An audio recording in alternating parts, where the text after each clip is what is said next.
কবিগুরু রবীন্দ্রনাথ ঠাকুরের স্মৃতি বিজড়িত শিলাইদহের কুঠিবাড়ি, আধ্যাত্মিক বাউল সাধক ফকির লালন সাঁইজির আখড়াবাড়ি কুষ্টিয়া জেলাকে পরিচিত করেছে দেশের গণ্ডি পেরিয়ে বিশ্ব দরবারে।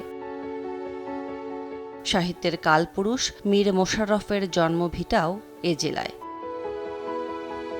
অসংখ্য গুণী মানুষের পদচারণা এ জেলার সাহিত্য ও সংস্কৃতিকে করেছে সমৃদ্ধ, নিয়ে গেছে অনন্য উচ্চতায়।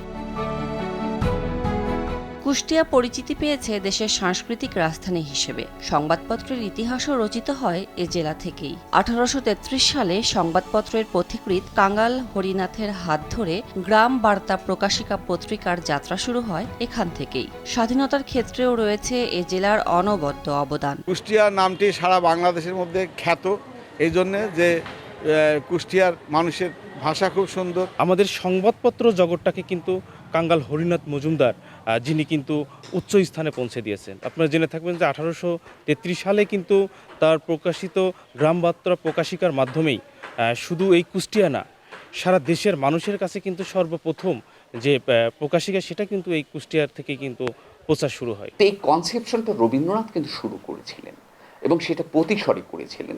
নোবেল পুরস্কারে সেই টাকাটা কৃষকদের ঋণ হিসেবে বিতরণ করেছিলেন, যে কৃষকরা যাতে সুদখোরের হাতে না পড়ে। পদ্মা গড়াই নদীর অববাহিকায় গড়ে ওঠা এ জেলা যেমন সাহিত্য ও সংস্কৃতিতে অন্যতম, তেমনি কৃষি ও শিল্পের ক্ষেত্রেও বেশ সমৃদ্ধ।